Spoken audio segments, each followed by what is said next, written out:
마가복음 6장 45절에서 56절까지 말씀입니다. 마가복음 6장 45절에서 56절까지 말씀.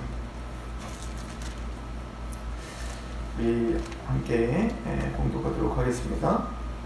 시작. 예수께서 즉시 제자들을 재촉하사 자기가 무리를 보내는 동안에 배에 타고 앞서 건너편 벳세다로 가게 하시고 무리를 작별하신 후에 기도하러 산으로 가시니라. 저물매 배는 바다 가운데 있고 예수께서는 홀로 무리 끝에 계시다가 바람이 거스름으로 제자들이 힘겹게 누워졌는 것을 보시고 밤 사경쯤에 바다 위로 걸어서 그들에게 오사 자기가 가려고 하심에 제자들이 그가 바다 위로 걸어오심을 보고 유령가하여 소리 지르니 그들이 다 예수를 보고 놀람이라. 이에 예수께서 곧 그들에게 말씀하여 이르시되 안심하라 니니 두려워하지 말라 하시고 배에 올라 그들에게 가시니 바람이 그치는지라. 제자들이 마음에 심히 놀라니 이는 그들이 그 떡 떼시던 일을 깨닫지 못하고 도리어 그 마음이 둔하여졌음이로라. 건너가 게네사렛 땅에 이르러 대고 배에서 내리니 사람들이 본 예수이신 줄을 알고 그 온 지방으로 달려 돌아다니며 예수께서 어디 계시다는 말을 듣는 대로 병든 자를 침상째로 메고 나오니 아무데나 예수께서 들어가시는 지방이나 도시나 마을에서 병자를 시장에 두고 예수께 그의 옷가에라도 손을 대게 하시기를 간구하니 손을 대는 자는 다 성함을 얻으니라. 아멘.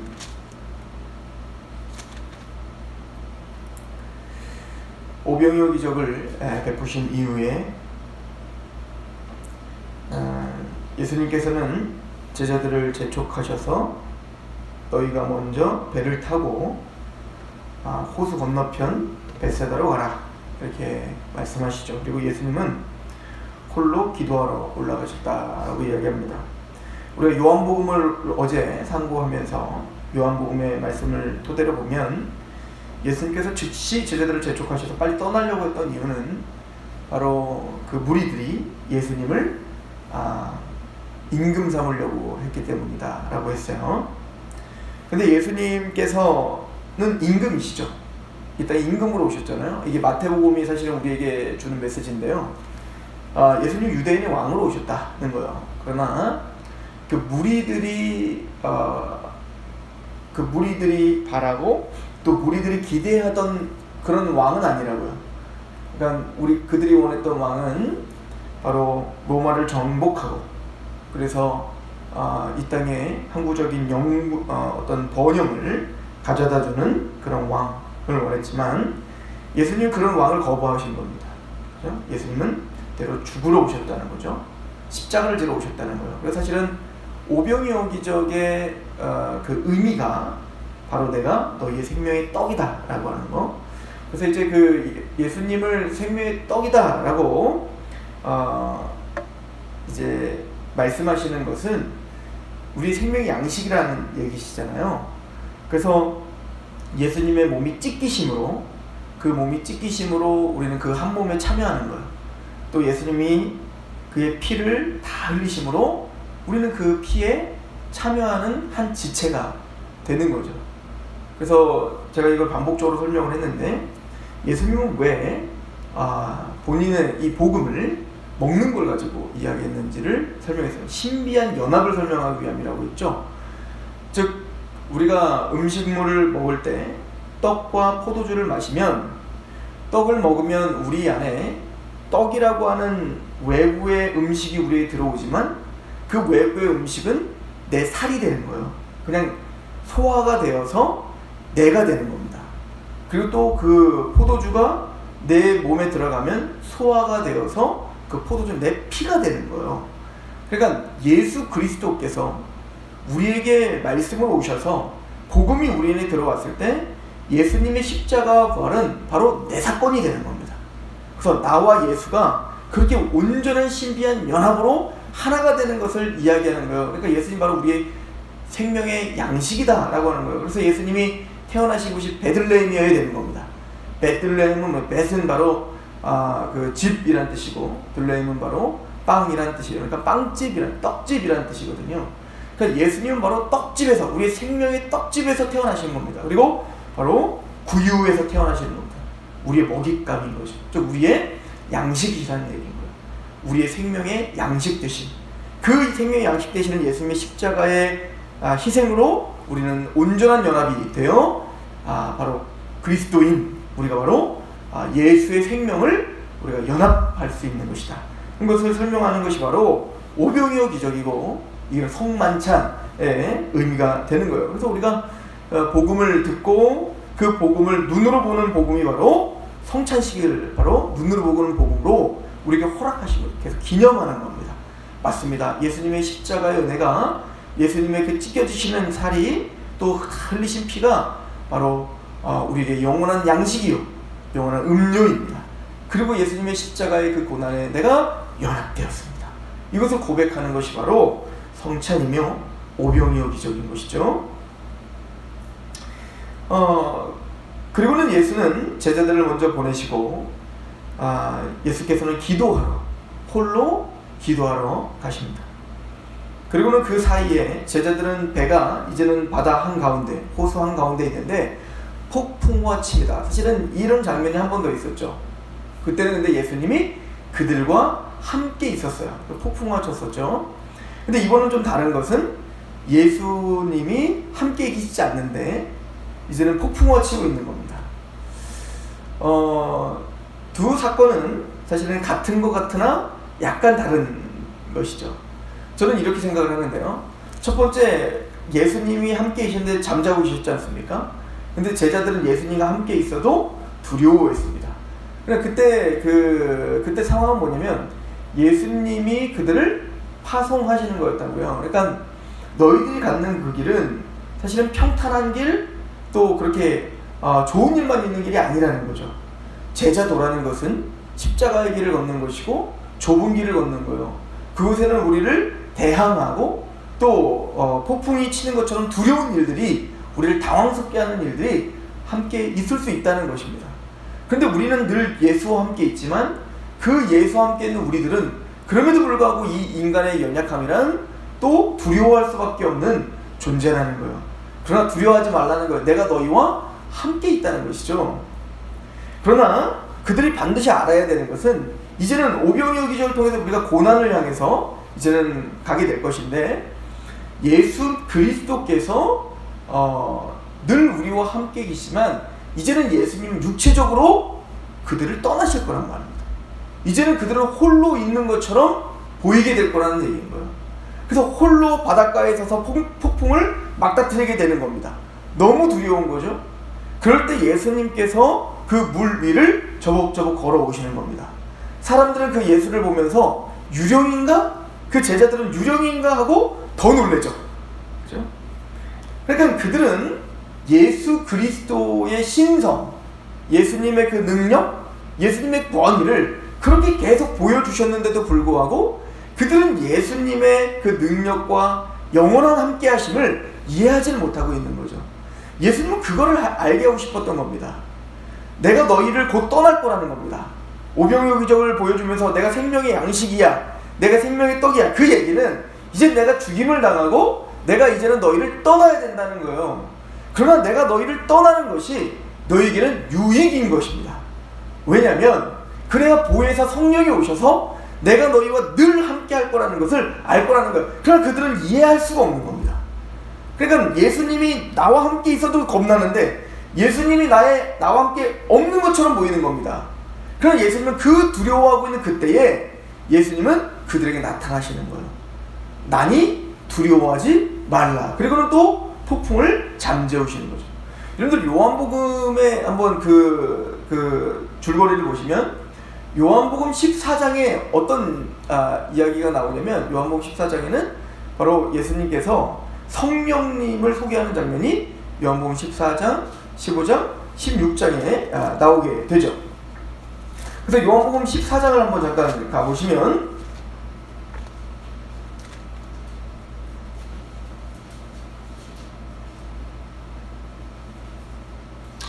14장 30절에 이렇게 이야기를 합니다.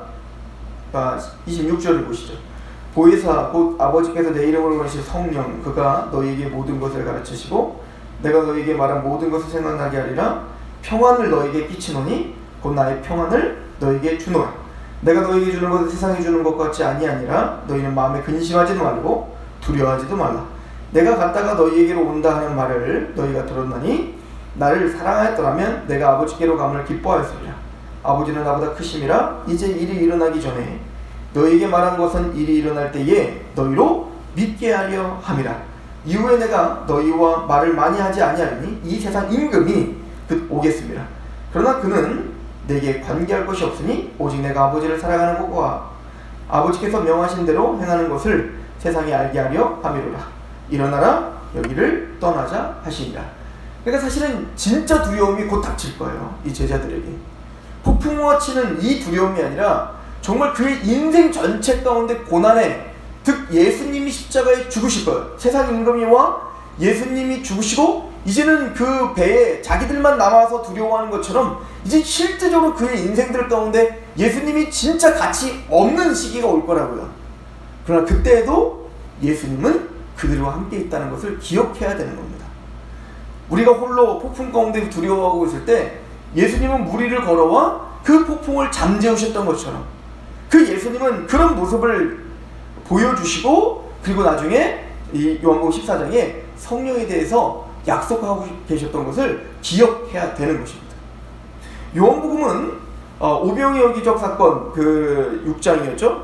요한복음 6장의 오병이어 기적 사건과 그리고 이 폭풍을 잠재우는 이 사건과 그리고 그 다음에 바로 예수님이 제자들을 강론하는 사건이 같이 연결이 되죠. 그리고 오병이어 기적 사건이 어떤 의미인지를 설명해 주셨습니다. 사실은 오늘 이 마가복음에서 무리를 걸으시고 두려워하고 그리고 이후에 제자들에게 작은 오병이어 기적이 무엇인지 설명하시죠. 내가 바로 생명의 떡이야. 그랬더니 많은 제자들이 다 떠나는 사건. 그때 베드로에게 너희도 가려느냐? 베드로가 뭐라고 하죠? 제자들이 생명의 말씀이 여기 있는데 우리가 어딜 가겠습니까? 이 이야기를 한단 말이에요. 사실은 마태복음은 오늘 이 사건을 조금 더 확장해요. 마태복음은 예수님께서 걸어오시는 것 그리고 폭풍가 잠재워지는 걸 보면서 갑자기 베드로가 나도 무리를 걷고 싶습니다. 이 얘기를 갑자기 하죠. 그래서 예수님이 걸어라 이렇게 했죠. 근데 중간에 어떻게 해요? 그 베드로가 물에서 빠지게 되는 겁니다. 왜 이렇게 믿음이 없냐? 왜 이렇게 믿음이 적냐? 라고 예수님이 책망하시는 거예요. 그 얘기는 뭐냐면 지금 베드로가 믿음으로 지금 무리를 잠깐 걷고 있지만 또 빠져버리지 않습니까? 즉 너는 예수를 믿는다고 말하고 있어요. 그러나 곧 실족하게 될 거라는 얘기입니다. 이 얘기는 이제 마태복음에 보면 마태복음 14장에 그 얘기가 나와요. 14장에 무리를 걷다가 빠지는 베드로의 이야기 그리고 여러분들 16장은 어떤 얘기가 나오죠? 너무 잘 알고 있는 베드로의 신앙 고백 이야기가 16장에 나오는 겁니다. 그 고백을 하도록 누가 도와주신 거예요? 예수님께서 지금 마가복음의 이야기를 통해서 보면 귀신을 내어 쫓고 병든 자를 고치고 또 폭풍을 잠재우고 죽은 자를 일으키고 그래서 그분이 누구인가 예수님이 누구인가를 계속 설명했죠. 그분은 바로 지극히 높으신 하나님의 아들이시구나 메시아이구나 이거를 누가 알게 하신 거예요? 예수님이 그런 기적과 표적을 통해서 제자들에게 알게 하셨다고요. 그러니까 마태복음 16장에 와서 베드로가 그때 고백하는 거 아닙니까? 주는 살아계신 하나님의 아들이요 그리스도이십니다. 그런데 지금 오병이어 기적을 통해서 우리가 보여준 건 뭐냐면 그 많은 무리들이 예수를 하나님의 아들이고 메시아라는 걸 믿고 왔다고요. 표적을 보고요. 근데 요한복음에서 지적한 건 뭐였습니까? 그들이 표적을 보고 따라온 게 아니라 먹고 배불러서 따라왔다는 거예요. 그러니까 예수님의 표적에 기적에게만 관심이 가져서 온 거지 그 표적이 보여주고 있는 십자가를 전혀 보지 못하는 거 아닙니까? 근데 그게 무리들만 그런 게 아니라 누구도 그렇다는 걸 밝히 드러내는 게 바로 마태복음 16장의 사건이에요. 마태복음 16장에 겉으로는 살아계신 하나님의 아들 예수 그리스도는 그리스도라고 정확한 신앙 고백을 하지만 베드로는 실족합니다. 그죠? 베드로는 어떻게 하죠? 예수님이 그걸 보고 맞아 난 이제 십자가를 짊어질 거야. 난 죽으러 갈 거다. 그때 베드로가 뭐라? 그런 말 하지 말라는 거야. 대항하는 겁니다. 내가 원하는 메시아 그거 아닙니다. 내가 원하는 하나님의 아들 그거 아닙니다. 라고 대항한단 말이에요. 그때 예수님이 뭐라고 합니까? 사탄아 물러가라 라고 이야기를 합니다. 그리고 말하죠. 너는 나를 다 굴기 전에 나를 3번 부인할 거라는 거예요. 베드로가 뭐라고요? 나는 이 사람들 다 떠나도요, 난 절대 주님 떠나지 않습니다. 그의 믿음을 확신합니다. 그의 믿음을 자신합니다. 그러나 예수님은 분명히 알고 있죠. 그가 다 굴기 전에 3번 나를 부인할 거라는 걸 안다고요. 그리고 예수님 말하는 게 뭐냐면, 바요나 시몬아, 사탄이 너를 밀가루로 너를 청구했지만, 너를 넘어뜨리려고 했고 믿음 없게 하려고 했지만, 나는 너의 믿음 없음을 도왔다는 거야. 내가 너의 믿음이 떨어지지 않도록 내가 너를 위해서 간구했다는 거예요. 이게 사실은 이 지금 폭풍우 속에서 물 위를 걷는 예수님의 이야기인 겁니다. 그래서 마태복음 이거에 이 폭풍을 잠재울 뿐만 아니라 베드로를 건너오겠다는 믿음으로 건너오지만 빠지는 거예요. 그때 예수님은 그에게 어떻게 하죠? 손을 내밀어 그가 다시 물 위로 걸을 수 있도록 돕고 계시는 겁니다. 베드로는 이때 깨달아야 되는 거예요. 제자들은 깨달아야 되는 겁니다. 맞아. 예수 그리스도께서 십자가에 죽으셨을 때 오늘 이 사건을 분명히 기억해야 되는 겁니다. 예수님은 우리와 함께 계시지 않았지만 그분은 우리가 두려운 그때에 물 위를 걷고 우리에게 오셨지. 즉 믿음을 다시 한번 재확인해야 되는 거예요. 예수님이 이제부터 믿음에 대한 이야기를 하게 될 것입니다. 진짜 믿음이 뭔지 말이죠. 지금 오병이어 기적을 베풀고 많은 사람들이 예수 그리스도께 와서 막 우르르 몰려옵니다. 예수요. 그리고 나중에는 그 예수를 예루살렘에 입성하실 때 호산나 다윗의 자손이시여. 그리고 그 메시아됨을 막 찬양하고 경배하고 흥분하고 그리고 기적을 체험하고 표적을 체험한 것으로 그 예수를 높이고 있단 말입니다. 이게 진짜 믿음인가? 또 우리가 내일 보겠지만 장로의 전통에 대해서 이제 비판하는 장면이 나옵니다. 내일 바로. 반대로 이 무리들은 그 기적과 표적에 막 흥분하고 있고 이쪽 바리새인과 서기관들, 이 장로들, 유대인들 장로들은 어떻게 하죠? 뭘 지켜라? 왜 뭐 했느냐? 뭘 했냐? 안 했냐? 정결한 걸 왜 손을 씻었냐? 안 씻었냐? 왜 안식일날 밀을 까먹었냐? 안 까먹었냐? 끊임없이 자기들이 정해놓은 룰을 지키는 걸 믿음이라고 이야기하고 있다고요. 예수님은 그것도 믿음이 아니고 이것도 참된 믿음이 아니고 진짜 믿음이 무엇인지를 수로보니게 여인, 가나안 여인을 통해서 믿음이 무엇인지를 제자들에게 말해줄 거라는 얘기인 거예요. 예수님은 오늘 이 본문을 통해서 마가는 사실은 요한복음, 마태복음에서 말하는 모든 것들 다 거두절미하고요. 오늘 이 말씀을 통해서 주고자 하는 메시지는 52절입니다. 이는 그들이 그 떡 떼시던 일을 깨닫지 못하고 도리어 그 마음이 둔하여졌다는 거예요. 믿음 없음입니다. 예수님을 지근거리에서 따라갔던 제자들조차 오병이어 기적을 깨닫지 못했던 거예요. 예수님이 진짜 이 기적을 통해서 이 무리들이나 그 제자들이나 별반 다르지 않다는 거예요. 마음이 우둔하여져서 예수 그리스도를 알아보지 못하고 예수님의 십자가를 이해하지 못하고 그렇게 믿음이 없었다는 걸 보여주는 겁니다. 그 대표적인 사건이 바로 베드로가 물 위에서 빠지는 거예요. 믿음 없음, 연약함. 그러나 그 베드로를, 믿음 없는 그 베드로를 물 위로 다시 건져 올리는 것처럼 예수님은 이 제자들을 끝까지 포기하지 않고 마침내 그 예수 그리스도의 십자가 가운데 자신의 목숨을 내어던지는 그 자리에 가기까지 예수님은 그들의 믿음을 도우실 것입니다. 그리고 이제부터 믿음이 진짜 무엇인지, 참된 너희의 믿음의 내용이 무엇이어야 되는지를 이제 7장부터 본격적으로 설명해 나가실 것입니다. 우리도 마찬가지예요. 우리도 사실은 하나님의 말씀을 깨닫기 둔한 자들인 겁니다. 믿음 없는 자들이죠. 때로는 베드로처럼 내가 무리를 걷겠습니다 주님! 라고 흥분하며 가다가도 순간 폭풍아 치면 우리는 금방이라도 믿음을 잃어버리는 우리들입니다. 그러나 예수님은 그런 우리들을 아시고 책망하십니다. 너희는 믿음이 없구나, 둔하구나. 그러나 그 책망으로 끝나지 않고 주님은 그 베드로를 다시 물 위에서 건져주시듯 우리의 믿음을 보호하시며 우리의 믿음을 도우시며 마침내 그리스도의 장성한 분량으로 자라기까지 떠나시지 않는 그 예수심을, 또 우리의 인생 가운데 예수님이 함께 걷지 않는 것처럼 두려워하고 있는 우리에게 그 중요한 시점에 주님은 또 저벅저벅 물 위를 걸어와 그 폭풍을 잠재우시듯 주님은 우리와 항상 늘 함께 동행하고 있음을 반드시 알게 하는 인생임을 주님은 우리에게 보여주고 계시는 것입니다. 기도하겠습니다. 주님 아버지, 너무나 감사합니다.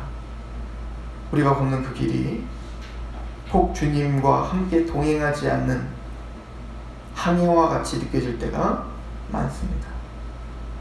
하나님, 이 제자들이 폭풍과 치지 않고 물이 잔잔할 때에는 예수님의 부재를 느끼지 못하다가 폭풍과 치고 두려운 일이 엄습했을 때, 그때는 예수님이 함께 계시지 않음이 분명이고요, 더 두려워하고 있는 것을 봅니다.